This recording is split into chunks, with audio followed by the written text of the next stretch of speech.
Canada. So I bring you all the latest updates. Stay tuned.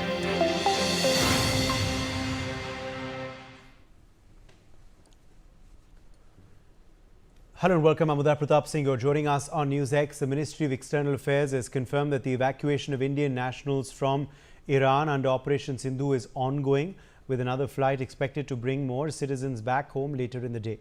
Now, these efforts come in the wake of intensifying military hostilities in the Middle East. A special Indigo flight 6C9487 carrying 110 Indian students from Urmia Medical University in Iran has landed at Terminal 3 of Delhi's Indira Gandhi International Airport.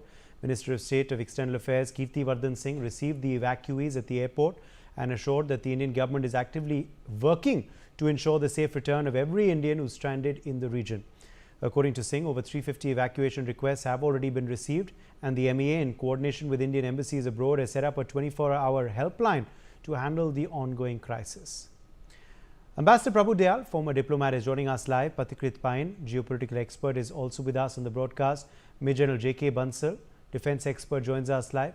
Major General S.V.P. Singh, strategic affairs analyst, is also with us on the broadcast. Ambassador Dayal, let me begin with you first. Operation Sindhu has begun. How complex, difficult is this operation? And what do you make of the fact that we already, so soon after its commencement, have seen the first few evacuees reach Delhi already? Well, it's very commendable that Government of India has launched this Operation Sindhu so quickly, and already one flight has come back with 110 students from India who were in Iran. It's brought them back, and as you said, another flight is expected very shortly.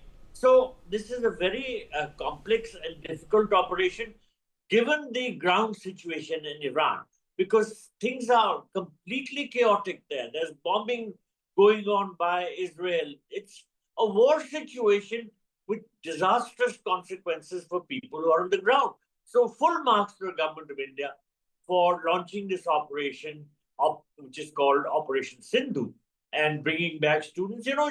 It's also something to be noted that the route of evacuation is via Armenia.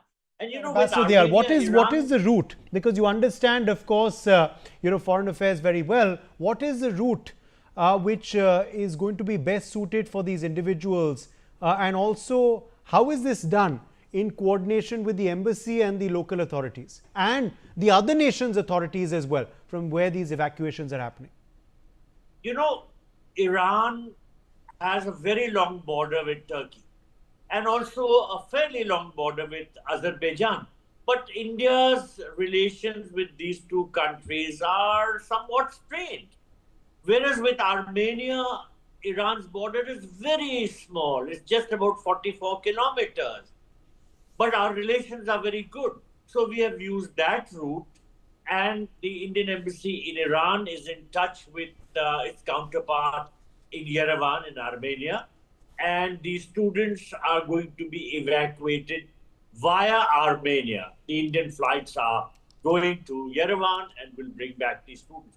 Of course, it's a very difficult task to make the students evacuated, get them evacuated from Iran and take them to Yerevan, because, as I said, the situation on the ground in Iran is very difficult, very complex.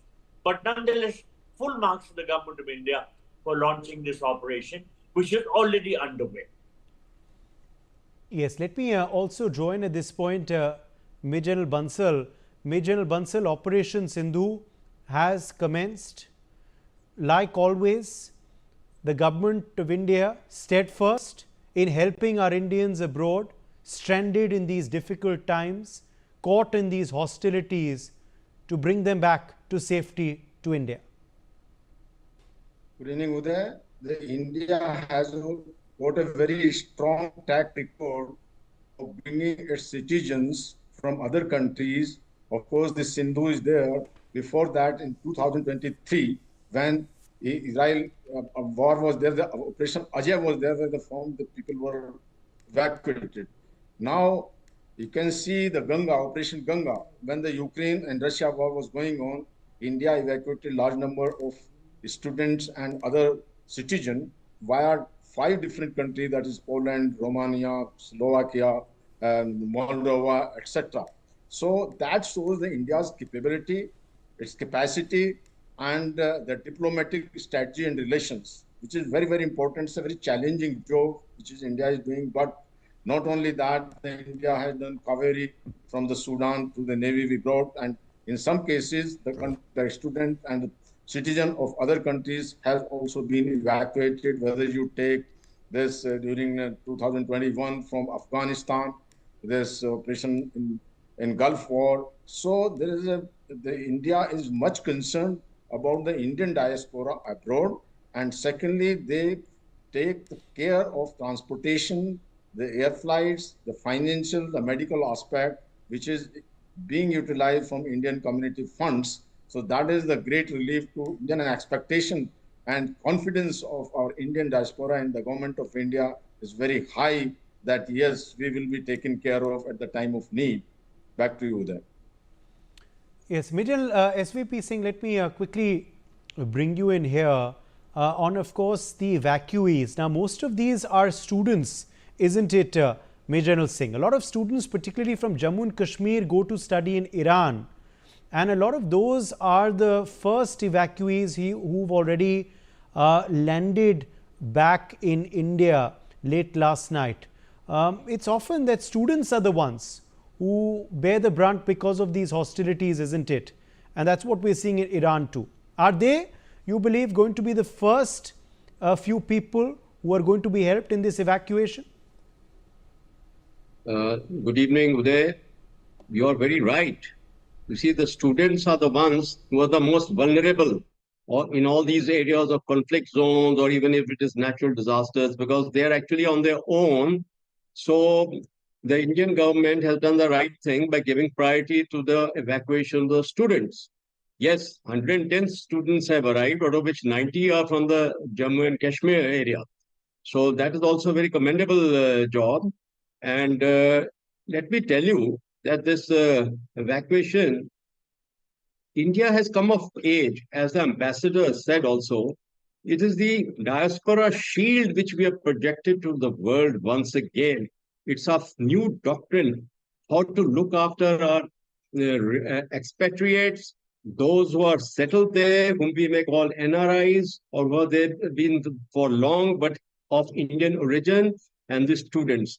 So India, rich in its culture background, raises its hand up. And what has been done this time, again, in a very war-torn area, very intense airspace, heavily occupied through bombing and strafing and guided missiles flying across.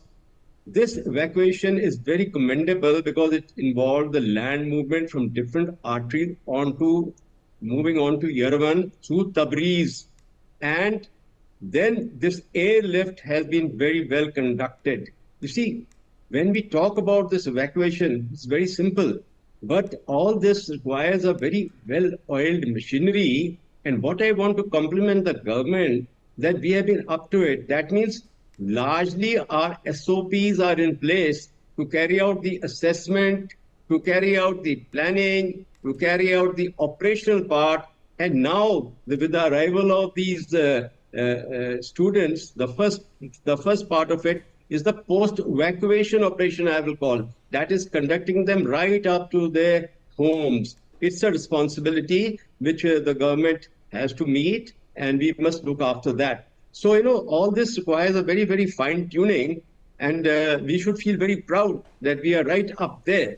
Now, this war zones or conflicts are not the only one for which India has to be prepared. If natural disasters are another, political unrest takes place in countries, such violence takes place. So we have to be up to it.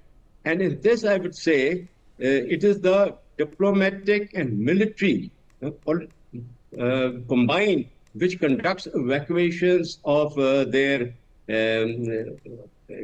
expatriates the world over.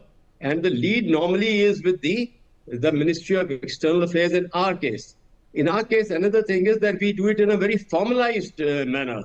The the high commissions or the embassies, they take charge of it, as it has been done in Tehran and in Iran. Yes. Now, so both Armenia, so it is unlike other countries. The USA lets them go on their own, and those being brought back, they have to meet the fares.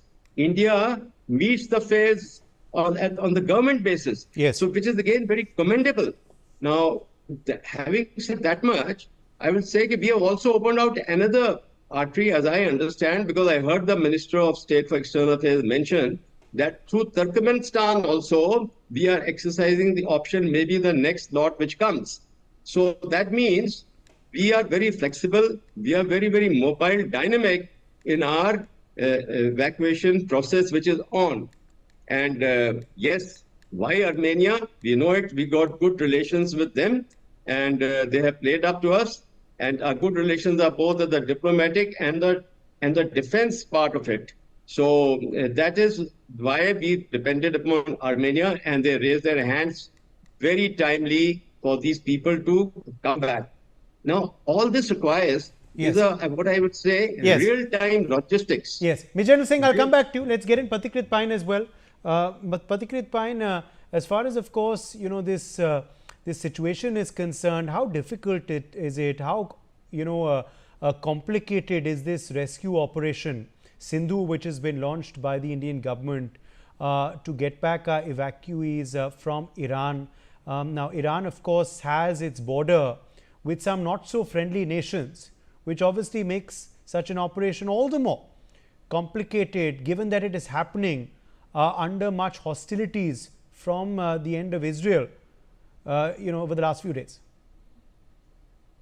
Well, it's pretty complicated, and that's the reason the government of India directly gets involved, because you have two adversaries firing missiles at each other, and so you have to inform both the sides, because it can always happen that you know, some kind of a stray munition, you know, eventually accidentally may target you. So you have to be pretty clear about quite a few things. You have to share your you know, travel plan with both the sides possibly, because you don't want any kind of an untoward incident. And generally, the civilian planes will not have any kind of an you know, system to actually spot if there's some kind of an incoming projectile. So it is not easy. It is a very difficult proposition, and therefore, you know, the only thing that I want to share here is that once the government of India decides that it wants to start the evacuation of its own people from a particular region when a conflict goes on, my request to the students is please abide by whatever instructions the government of India gives. And I have seen such occasions where some students tend to stay back to complete their education on the presumption, on the hope that the conflict will end soon. That sometimes become extremely difficult, because I was personally, you know, I'm aware of a situation where some from Indian students were in Israel in a particular university in Tel Aviv when the situation became very critical post October 7. The government was telling them, you know, it's time that you move on. Some of them were very reluctant, but eventually it was told to them that, look, this situation is not going to improve, it's going to get worse. And so if they had stayed back, it would have been far more difficult to evacuate them later on. And today you see how situation is over there. So likewise, you know, the same thing happened with Ukraine. Many students thought of going back to Ukraine to finish their education. We can understand their compulsion, the challenges they face because they leave their education in between and come. But once the government of India takes a decision to go ahead and evacuate, that means the government already has information that the situation is going to get worse than what it is right now. And if you look at what is happening in Iran right now, the potential possibility of the Americans directly intervening, the potential possibility of Americans actually using far more devastating bombing of many of the regions. It's important that students actually abide by that and move on. You know, sometimes it happens that maybe one of the sides is not happy with you, with the stand that you have taken, and yet you have to convince them that, look, these are civilian planes, and you got to allow them to evacuate. So there are protocols in place, and just as the government of India, the concerned pilots, because I'm sure a certain kind of specific kind of briefing is also given to the pilots who go to those emergency flights like this, and they have to follow by several of those protocols. I'm sure some kind of I'm not aware, but I think, there are certain other measures are also taken to ensure that no untoward incident happens. In this particular case, what is happening is that in most of these flights are initially some other routes are going to Armenia. Then from Armenia, they're flying to Doha, and from Doha, they are being brought to Delhi. So it's a complicated issue. There are multiple layers of logistical preparations that you have to do. And, the government of India works in such situation against all odds. And therefore, the best thing the students and others can do is to ensure that they follow by the instructions that is given. Last but not the least, in this particular case, I think it will be relatively, I'm not saying it's going to be easy, but I'm saying it's going to be relatively easier because we have a very small expat population diaspora in Iran compared to many other countries. But all the same, in any kind of situation when an evacuation is done, it is not an easy task. There are many multiple factors. Some of those we may not be aware of, but those challenges are taken care of, and then evacuation happens. Again, I want to repeat, if such instructions are coming to the students and everyone is contacted by the concerned embassy, the embassy ensures that everyone is contacted and they're given instructions. SOPs are very much clear as to what you should do, what you should not do, whether you should stay in the bunker if it's possible, and then what you should carry and how you should travel. Right. And at every moment you must inform where you are right now. So those things should be followed by the students. The students are young. Sometimes they may not be aware of how things can go bad. They have to be patient, and not that every time you will be the first guy to be evacuated. Sometimes you have to be patient, wait. So I think it's great what is happening. My thanks to all of our guests for joining us. We've run completely out of time. Let's slip into a short break. Stay with NewsX.